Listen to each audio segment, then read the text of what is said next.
اور آپ گھر کی حالت میں کہ نون لیگ ان کی اپنی فیملی ہے تو مریم نواز ان کا گھر جیسا ہی ماحول ہے. اور پھر وہ کہتے ہیں کہ جب اس طرح کی غیر متوازی چیزیں ہو جائیں تو پھر سیکیورٹی اور اس طرح کے مسائل رہتے ہیں.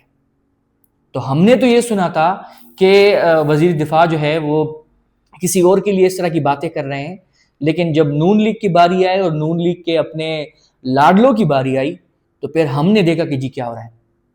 اور ہمارے ایک سینئر صحافی وہ تو یہاں تک کہتے ہیں کہ آپ بغض میں یہ باتیں کرتے ہیں. ٹھیک ہے جی، ان کے پرسنل میٹر ہے، وہ جو بھی کریں، لیکن ایک چیز تو واضح ہے نا کہ آپ اس وقت کے حکمران ہیں.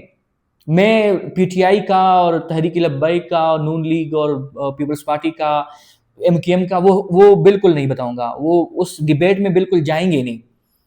لیکن آپ وقت کے حکمران ہیں، چاہیے تو یہ کہ آپ آؤٹ آف سکول چلڈرن کے لیے جو کام ہے وہ کریں. غربت اتنی جو سطح غربت ہے، لوگ اس کا شکار ہے. آپ گراف دیکھیں تو آپ کو 52% 51% لوگ ملیں گے جو 2 وقت روٹی جو ہے افورڈ نہیں کر سکتے. اس کے علاوہ ہنر دیکھ لیں، ایجوکیشن دیکھیں، ہیلتھ دیکھیں، اور اس سب کے باوجود جب ہم بات کرتے ہیں تو ہم کیا کہتے ہیں کہ جی بس خیر ہے دیکھی جائے گی، میرے بیٹے کی شادی ہے اور میرے ارمان ہیں اور میں نے بہت سارے کام کرنے ہیں تو پھر کریں. ایک اور امپورٹنٹ ٹاپک ہے وہ ہے سانحہ گل پلازا. کراچی ایم جناح روڈ پر اکانومک ہب کہا جاتا ہے، لیکن وہاں پر جو آگ لگی 34 گھنٹے بعد جا کر آگ پر قابو پایا گیا. اس سے ہمارا جو سندھ میں خصوصاً کراچی میں جو پیپلز پارٹی حکومت ہے اس کا پول کھول دیا.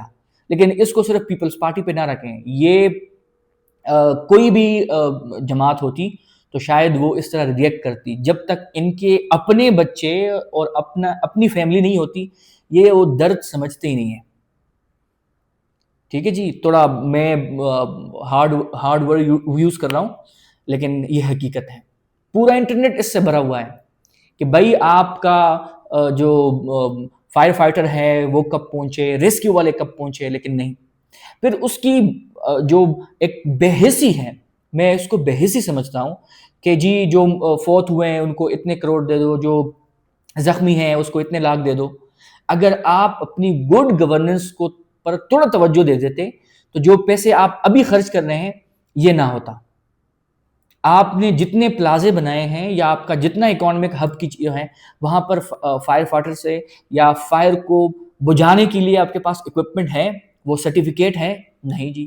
کون سی جو ڈیولپڈ کنٹری ہے یا ڈیولپنگ کنٹریز ہیں اس سے آپ وہاں آپ جا کے دیکھ لیں تو وہاں پر اپلیکیشن ایک سرٹیفکیٹ دی جاتی ہے کہ جی ان کے پاس ایمرجنسی کی ساری سچویشنز ہیں اور ایمرجنسی کے جو حالات ہیں اس سے یہ لوگ نمٹ سکیں گے. ہمارے ہاں یہاں پہ نہیں ہے. اور کراچی میں تو مسائل آپ کیا بات کریں گے، آتش زدگی ہوتی ہے وہاں مسائل، گٹر پہ ڈھکن نہیں ہے وہ مسائل، ڈمپر سے لوگ مارے جاتے ہیں وہ مسائل، اسٹریٹ کرائمز ہوتی ہے وہ مسائل.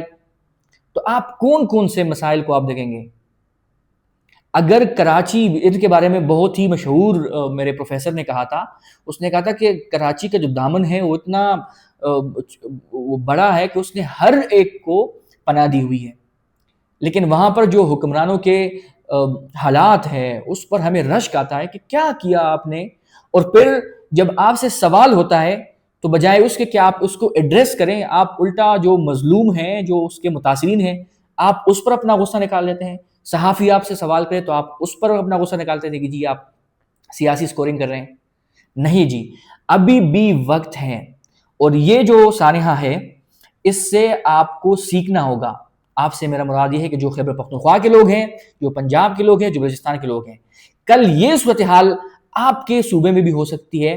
آپ ابھی سے ان چیزوں پر غور کریں. جو رپورٹ آئی ہے اس میں کہا گیا کہ جی یہ مسائل تھے، اس وجہ سے یہ چیزیں ہوئی، وہ میں کہوں گا، بلکہ ریکویسٹ نہیں، میں پرزور ریکویسٹ کروں گا کہ آپ یہ لاگو کریں اور ہر جو پلازا ہے آپ کے کراچی میں وہاں پر یہ جو نمبر 1 نمبر 2 نمبر 3 اس طرح کی چیزیں جو بتائی ہے کہ فائر سسٹم ہونا چاہیے، ایمرجنسی ایگزٹ ہونا چاہیے اور لوگوں کی ٹریننگ ہونی چاہیے، تو وہ ہو. ہمارے ہاں جو ریسکیو ٹیمیں ہیں، جو فائر بریگیڈ والے ہیں یا دوسرے، وہ کہتے ہیں جی جب کہیں پہ آگ لگے گی تب ہم جا کے نا بجھائیں گے. ان کی ٹریننگ اس طرح نہیں ہوتی. کبھی ہم نے تو نہیں دیکھا کہ جی ان کی یہ ٹریننگ اس وجہ سے کی جا رہی ہے کہ ایمرجنسی کی صورتحال سے یہ نمٹ سکیں. اس کی اس طرح ایڈوانس تربیت دی ہی نہیں ان کو، نہ کبھی کرائی ہے کہ یہ جا کے اس طرح کی سچویشن میں ڈیلیور کر سکیں. وہ کہتے ہیں جی اس طرح کا حادثہ کبھی سالوں میں ایک ہو جاتا ہے تو خیر ہے، کیا ہوتا ہے. نہیں جی، یہ ایک الارمنگ کال ہے. اس کو آپ ایک اس طرح کا ایک نقطہ لے لیں کہ اس کے بعد آپ جتنے بھی ہبز ہیں، جتنے بھی اس طرح کے اکانومک پلازے ہیں جہاں سے آپ کو پتہ ہے کہ ہمیں فائدہ مل سکتا ہے. اب دیکھیں نا، یہ 3 ارب روپے ڈوب گئے ہیں، اور جو اموات ہیں وہ تو ابھی کم بتا رہے ہیں. جب سے میں یہ ویڈیو بنا رہا ہوں تقریباً 15 افراد بتا رہے ہیں، اور 65 ابھی بھی تاحال لاپتہ ہے. ٹھیک ہو گیا جی. ایک اور جو چیز ہے وہ یہ ہے کہ ہمارے ہاں جب اس طرح کی چیزیں آتی ہے اور اس کے بعد جب کوئی سیاسی ایونٹ ہوتا ہے تو پھر ہم کہتے ہیں جی بھٹو زندہ ہے، بھٹو زندہ ہے. اب آپ نے دیکھی کہ درجنوں اموات ہوئی ہیں یا درجنوں لوگ لاپتہ ہے. جو لاپتہ ہے اس پر بھی لوگ کہتے ہیں جی وہ کرٹیکل ہے، تو اس کو آپ اموات میں ہی کنسیڈر کریں. بہت ہی دکھ سے ایک ولاگ ریکارڈ کر رہا ہوں اور یہ الفاظ کہہ رہا ہوں کہ تھوڑی سی تو ہمیں ان چیزوں کو سمجھنا چاہیے کہ ہم کس سمت میں جا رہے ہیں. اور پھر ہم ہر وقت کہیں گے جی بھٹو زندہ ہے، بھٹو زندہ ہے. بھٹو زندہ ہوگا جب آپ ان کے جو خیالات ہیں، نظریات ہیں، اس پر عمل کریں گے.